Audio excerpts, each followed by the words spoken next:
Lawrence gang की धमकी सामने आई है। सलमान के साथ स्टेज ना शेयर करने की चेतावनी दी गई। लॉरेंस की ओर से पवन सिंह से मोटी रकम मांगी गई। फोन करने वालों ने खुद को लॉरेंस गैंग से जुड़ा हुआ बताया है। तो अहम जानकारी आपको दे रहे हैं। एक शो में साथ में काम करना था पवन सिंह को, और पवन सिंह को लॉरेंस बिश्नोई गैंग से धमकी मिली।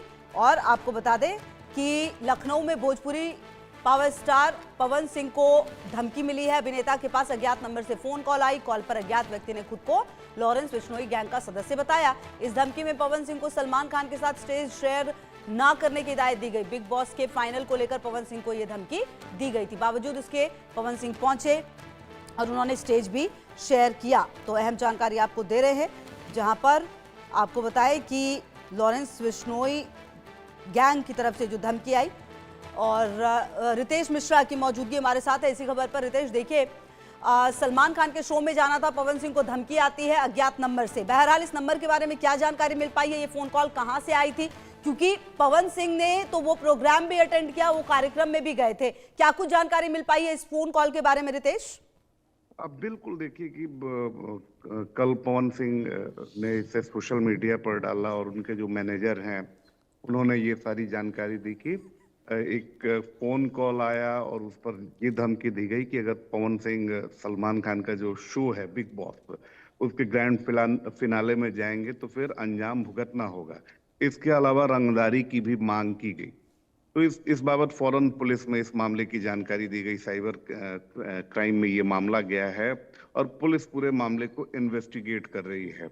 हालांकि अभी तक ऐसा नहीं लग रहा है कि ये लॉरेंस बिश्नोई गैंग की तरफ से ही ये जो है वो धमकी दी गई है, क्योंकि ऑन कैमरा तो पुलिस वाले कुछ नहीं कह रहे हैं, लेकिन ऑफ कैमरा उनका कहना है कि ये कई बार शरारत, ऐसी कई जो लोग होते हैं वो शरारत करते हैं और कई बार देखा भी गया है। आप देखिए कि पिछले साल पप्पू यादव को लगातार लॉरेंस बिश्नोई के नाम पे धमकी आ रही थी। बाद में पता चला कि उन्हीं का पूर्व समर्थक था। उसके बाद अभी हालिया दिनों में भी कई लोगों को लॉरेंस के नाम से धमकी दी जाती है। जब चेक किया जाता है तो पता चलता है कि किसी को फंसाने के लिए कोई जो है लॉरेंस बिश्नोई के नाम पर धमकी देता है। क्योंकि लॉरेंस बिश्नोई की अगर बात करें तो जिस तरीके से उसका नाम है, दबदबा है, इसको लेकर कई लोग जो है काफी डरते हैं। उसी तरीके से पवन सिंह को भी धमकी दी गई, लेकिन पवन सिंह इसके बावजूद उन्होंने सबसे पहले जो कोई भी एक जो आम नागरिक है वो करेगा, इस मामले की पूरी जानकारी पुलिस में दी, लिखित शिकायत कराई। लेकिन उसके बाद भी पवन सिंह जो है वो ग्रैंड फिनाले में पहुंचे। वहां पर उन्होंने सलमान खान के साथ स्टेज को शेयर किया और पवन सिंह के बारे में कहा जाता है कि वो भोजपुरी के दबंग स्टार है। जिस तरीके से सलमान खान बॉलीवुड में है, उस तरीके से वो भोजपुरी इंडस्ट्री के लिए है। अपनी फैन फॉलोइंग है, अपना एक अंदाज है, अपना एक रुतबा है। तो इस मामले को पुलिस इन्वेस्टिगेट कर रही है। अब देखने वाली बात होती है कि लॉरेंस के नाम पर जो धमकी दी गई है, आखिर उसके पीछे की असल कहानी क्या है।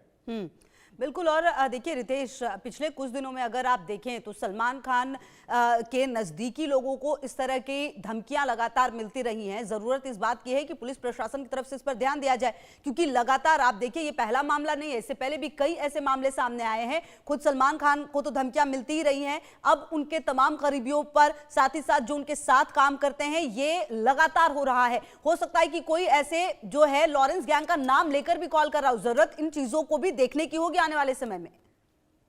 अब बिल्कुल, मैंने तो पहले ही कहा कि लॉरेंस बिश्नोई के नाम पर, चलिए लॉरेंस ने जिन लोगों को धमकी दी है या जो उसके दबदबे से या रुतबे से डरते हैं, वो अलग उसकी कहानी है।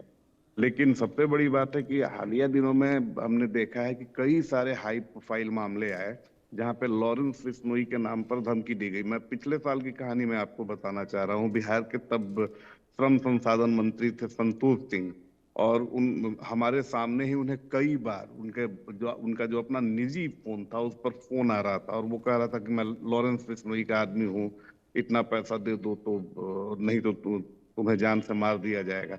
बाद में जब इन्वेस्टिगेट हुआ पूरा मामला तो पता चला कि उन्हीं के गांव की तरफ का था और अपने पड़ोसी को फंसाने के लिए उसने मंत्री को ही धमकी दे डाली। तो इस तरह से चीजें होती हैं। पुलिस, हालांकि क्योंकि लॉरेंस का मामला काफी गंभीर होता है, कई लोग जो है लॉरेंस के नाम से ही डरते हैं, खौफ में आ जाते हैं, तो पुलिस पूरे मामले को इन्वेस्टिगेट कर रही है।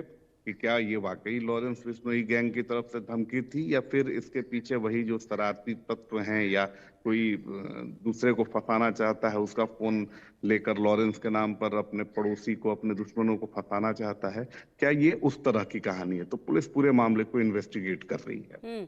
बिल्कुल। और कहीं ना कहीं देखिए रितेश, ये भी देखने वाली बात होगी कि आने वाले समय में और कौन से लोग हैं जो सलमान के नजदीक है और उनको ऐसे फोन कॉल आ सकते हैं। अगर उसकी भी पहचान पहले कर ली जाए तो शायद ये थोड़ा आसान हो जाएगा, क्योंकि कंटिन्यूअसली जिस तरीके से ये पूरा घटनाक्रम बढ़ा है, जिस तरीके से ये कई सारे सवाल खड़े करता है। और आप देखिए कि खुलेआम इस तरह से धमकी देना, और इतने बड़े पवन सिंह भी बहुत बड़े स्टार हैं, अपने जगह के अपने नाम है उनका, और इस तरह से खुलेआम धमकी देना बिना किसी डर के, ये बताता है कि इनके हौसले कितने ज्यादा बुलंद हैं।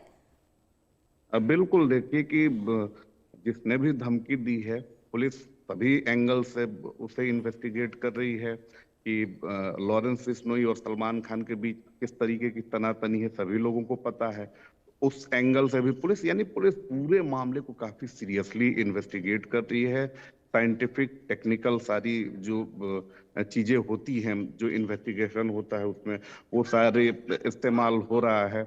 और बहुत जल्दी हो सकता है कि आज शाम तक ये पुलिस खुद मीडिया के सामने प्रेस कॉन्फ्रेंस करे और इस बात की जानकारी दे कि लॉरेंस बिश्नोई के नाम पर जो पवन सिंह को धमकी दी गई है, उसके पीछे क्या वाकई लॉरेंस बिश्नोई है या फिर ये उसी तरीके की कहानी है जो आए दिन हमें सुनने को मिलती है।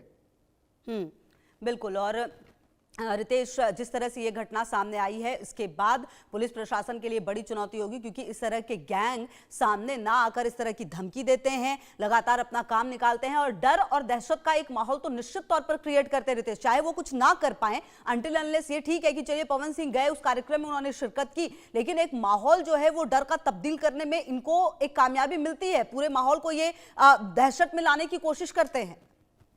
बिल्कुल, आप देखिए ना कि लॉरेंस बिश्नोई गैंग के नाम से जिस तरीके से जो पंजाब के एक नामी सिंगर थे सिद्धू मूसेवाला, जब उनकी हत्या हुई तो किस तरीके से जो कोई भी इंडस्ट्री हो, वो बॉलीवुड हो, वो जो रीजनल इंडस्ट्रीज होती हैं, वहाँ के कलाकार जो हैं वो बड़े खौफ में आ गए, डर में आ गए, क्योंकि सार्वजनिक जीवन होता है और कलाकार जो है वो इन सारी चीजों में नहीं पड़ता है। लेकिन जिस तरीके से बिल्कुल, और आने वाले समय में देखना होगा रितेश इस पूरे घटनाक्रम में और क्या डेवलपमेंट आती है। बहुत शुक्रिया आपका रितेश इन तमाम जानकारियों के लिए।